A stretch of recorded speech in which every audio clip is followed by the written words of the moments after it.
मुझे राधा रानी के दर्शन करने हैं प्रत्यक्ष में। जैसे इंसानों को देखता हूँ वैसे राधा रानी को देखना है। जल्द से जल्द राधा रानी के दर्शन के लिए मुझे क्या करना चाहिए? बहुत अच्छा, आपका भाव बहुत ऊंचा है और आप बड़े भाग्यशाली हैं। पूर्व जन्म के बड़े पुण्य भजन का प्रभाव है जो आपके मन में इतना विश्वास है कि प्रत्यक्ष में राधा रानी के दर्शन हो सकते हैं। तो सबसे पहला तो गुण यही है, भगवान के प्रत्यक्ष दर्शन करने वाले के लिए सबसे पहला गुण तो यही है कि उसको इस बात पर विश्वास हो कि भगवान मिलते हैं। जैसे एक इंसान दूसरे इंसान से मिलता है, ऐसी प्रत्यक्ष में इन आँखों से हम भगवान के दर्शन कर सकते हैं। ये जो आपका विश्वास है बहुत ऊंची बात है और इसी विश्वास से आपको दर्शन हो जाएंगे। राधा रानी मिलेंगे, अवश्य मिलेंगे, ये पूर्ण विश्वास अनेकों को मिली है, मुझको भी मिलेंगी।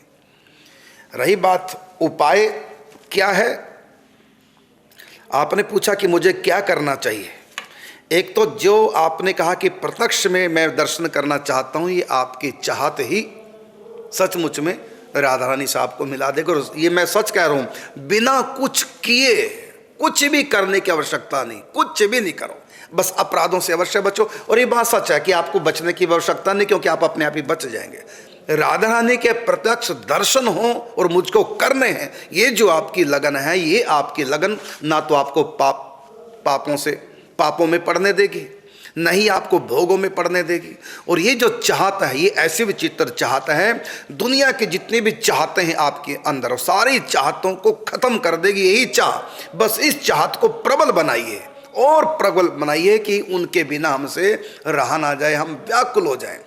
और ये चाहत आपके अंदर है तो प्रतिक्षण आपको चिंतन करना नहीं पड़ेगा, प्रतिक्षण आपका चिंतन होगा, क्योंकि आप प्रत्यक्ष में दर्शन चाहते हैं। राधा रानी के प्रत्यक्ष दर्शन चाहत की आपके अंदर जो ये लगन है, बस यही लगन आपकी राधा रानी का चिंतन कराएगी, अपने आप ही कराएगी, बिना कि आप जैसे भक्तों को चिंतन करना नहीं पड़ेगा, अपने आप ही चिंतन होगा। आप जैसे भक्तों को जिनकी चाहत जग गई कि मुझको दर्शन करने हैं भगवान के, तो उनको पापों से बचने की आवश्यकता नहीं, खुद ही अपने आप ही बच जाएंगे, पाप कर ही नहीं पाएंगे। क्योंकि ये चाहत, जैसे हम किसी को भी चाहने लग जाए, कोई लड़की लड़के को, लड़का लड़के को, या माता पिता बच्चे के प्रति बड़ी चाहत रखते हैं, तो वो चाहत ही उनको सारे काम करा देगी। संतों के पास ले जाएगी संतान प्राप्ति की चाह, क्योंकि प्रबल चाह है, संतों के पास ले जाएगी, उनसे मन्नत मानेंगे कि हमारी संतान हो जाए। वो मंदिरों में ले जाएगी वो चाहत, जहाँ भी हम महिमा सुनेंगे कि वहाँ से मन्नत पूरी होगी, हम वहीं पहुँच जाएंगे लाखों रुपए खर्च करके। और हमको संत कोई भी उपाय बताएंगे, हम वही उपाय कर लेंगे। तो दरअसल आप कर कुछ नहीं रहे हैं, वो जो चाहत है संतान प्राप्ति की, वही चाहत आपसे सब कुछ करा लेगी। लेकिन फिर भी संतान की चाह हमारे भाग्य पर निर्भर है, लेकिन भगवान के दर्शन भाग्य पर निर्भर नहीं है, आपकी चाहत पर निर्भर है। राम तो केवल प्रेम प्यारा, जान ले ही कोई जानन हारा। लेकिन यदि इतनी ऊंची चाह नहीं है, खाली आप कह रहे हैं, कुछ तो खैर चाह है ये तभी आप कह रहे हैं, लेकिन यदि चाह आपकी प्रबल है, कुछ भी किसी से पूछने की आवश्यकता नहीं और नहीं मुझको कुछ बताने की आवश्यकता, क्योंकि जो जो करना है ये चाहत अपने आप ही करा लेगी, मेरे बिना कुछ कहे।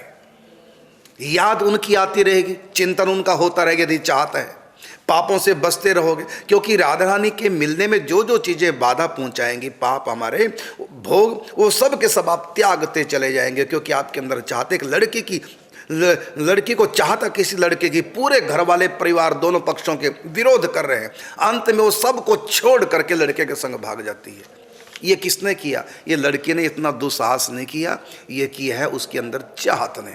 तो चाहत चाहे संसार की है चाहे भगवान की, वो सारे रास्ते अपने आप ही निकाल देगी और वो चाहत ही उनको मंजिल तक पहुंचा देगी। सबसे ऊंची चाहत, इसी चाहत का नाम है प्रेम। राम तो केवल प्रेम प्यारा, जान ले ही कोई जानन हारा। सहज चिंतन होगा, जिसकी हमारे हृदय में चाहत है उसका सहज चिंतन, प्रत्येक क्षण उसी की यादों में खोए रहेंगे, उसी के सपने लेते रहेंगे, उसी की चाहत, प्रत्येक क्षण व्याकुल रहेंगे। बड़े से बड़ा सुख भी क्यों ना हमारे पास आ जाए, हम सुखी नहीं हो पाएंगे। क्योंकि एक लड़की किसी लड़के को चाहने लग गई और उसमें लाखों विघ्न बाधाएं हैं, दुनिया के बड़े से बड़ा सुख की तरफ भी वो उधर खींचेगी नहीं। यहाँ तक कि उसके प्रीतम से सुंदर भी कोई लड़का उसको दिख जाए तब भी उसका मन आकर्षित नहीं हो सकता। सारी चाहत उसकी समाप्त हो जाएगी। माता पिता अपने पढ़ाई लिखाई सब कुछ खत्म उसका हो जाएगा एक चाहत के पीछे। जब लौकिक हाड़ मांस के पुतले की चाहत ये सब करा देती है, तो सच्चिदानंद विग्रह परमात्मा की चाहत जिसको होगी। आपने पूछा राधा रानी की, तो मैं कहता हूँ राधा रानी की नहीं, चाहे राम की हो, चाहे कृष्ण की हो, चाहे दुर्गा की हो, चाहे शिव की हो, चाहे नारायण की हो, परमात्मा की किसी रूप की भी चाह है। कहा भी है ना, जहां चाह वहीं रहा। अब एक प्रश्न यहां में अवश्य उठता है सहज ही, यदि आपकी उत्कट चाह है तब तो आपको किसी की गाइडेंस की आवश्यकता नहीं, मेरे सुझाव की भी आपको आवश्यकता नहीं। अपने आप ही चाहत स्वयं में एक गुरु होती है। लड़की जब लड़के को चाहने लग जाए, कैसे लड़के को मिलना वो किसी से पूछेगी नहीं, वो मम्मी पापा से, भाइयों से, परिवार से, सहेली से, किसी से नहीं पूछेगी, बल्कि उनको तो पता चलने भी नहीं देगी। वो उपाय उसके दिमाग में आएंगे, कैसे मिलूं, कैसे मिलूं। घर वाले फोन करने से रोकते हैं तो कैसे फोन करूं, फोन छीन लिया, फिर भी माता पिता सो जाए चुपके से उनके पास से फोन उठाएगी गहरी निंद्रा में। यदि उनको गहरी निंद्रा नहीं तो उस चाहत में अंधी होकर के वो सोते हुए माता पिता को कुछ ऐसा सुंगा देगी जिससे वो अच्छी प्रकार से नींद में, गहरी नींद में चले जाए, और फिर वहाँ से फ़ोन उठाएगी, चुपचाप मिलाएगी सारी बात, वो बाद में डिलीट कर देगी। और उसके पास हर समय पहरे लगे हैं, तो जब वो लैट्रिन जाएगी तब तो कोई अंदर जाएगा नहीं, वो वहीं पर मोबाइल छिपा करके किसी सहेली के मांगेगी, न जाने क्या करेगी, वहीं पर मैसेज कर देगी मैं अमुक जगह मिलूंगी। ये अपने दिल की बात। मतलब चाहत वालों में को कोई विघ्न बाधा पहुंचा नहीं सकता, कोई रोड़ा अटका नहीं सकता, कोई प्रेम से उनको वंचित नहीं कर सकता। तो संसार का प्रेम को पाना फिर भी प्रारब्ध के अधीन है, लेकिन परमात्मा के प्रेम को पाना प्रारब्ध के अधीन नहीं, वो आपकी चाहत पर है। बस आप जहां चाह और वहीं राह अपने आप ही हो जाती है। आपने पूछा उपाय, भाई उपाय की आवश्यकता नहीं है यदि चाहत उत्कट है तो। यदि चाह में कमी है फिर बहुत उपाय है। यदि आपकी वो चाह है तब तो कुछ भी करने की आवश्यकता नहीं, चिंतन अपने आप होगा, उनकी याद अपने आप ही करेंगे, उनके प्रतिकूल आचरण का त्याग कर देंगे, उनके अनुकूल सब कुछ करने लग जाएंगे। ये चाहत अपने आप ही वैसा करा देगी। यदि इतनी ऊंची आपकी चाहत नहीं, वैसे तो चाहत यदि इतनी ऊंची होती अब तक तो मिल गए होते, आपको राधा रानी मिल गई होती। यदि इतनी ऊंची चाहत है फिर आप मुझसे क्यों पूछते कि क्या उपाय करूं? क्योंकि चाहत स्वयं में एक बहुत बड़ा उपाय है, साधन है भगवान को पाने का। अब तक तो राधा रानी आपको मिल गई होती, पूछने की आवश्यकता नहीं। यदि आप पूछ रहे हैं तो कहीं ना कहीं इसका मतलब ही राधा रानी मिली नहीं। क्यों नहीं मिली? तो चाहत में कोई कमी है। बस चाहत में कमी है, इसके लिए उपाय करना है। चाहने वालों के लिए कोई उपाय नहीं, वो तो चाहते ही भगवान से मिला देगी। लेकिन चाह में कमी है, उनके लिए उपाय है। क्या? प्रतिक्षण हम अपने इष्ट के, जो भी राम कृष्ण दुर्गा शिव, आपने तो राधा रानी की बात कही, अपने इष्ट में सभी का इकट्ठा उत्तर दे रहा हूं, अपने इष्ट के नाम का जाप करते रहें और उनके प्रतिकूल कोई भी ऐसा आचरण मन कर्म वचन से न बने जो उनके प्रतिकूल हो, उनके अनुकूल हम अपना जीवन बनाएं। हर समय उनके नाम का जाप करते रहें, उनका चिंतन करते रहें।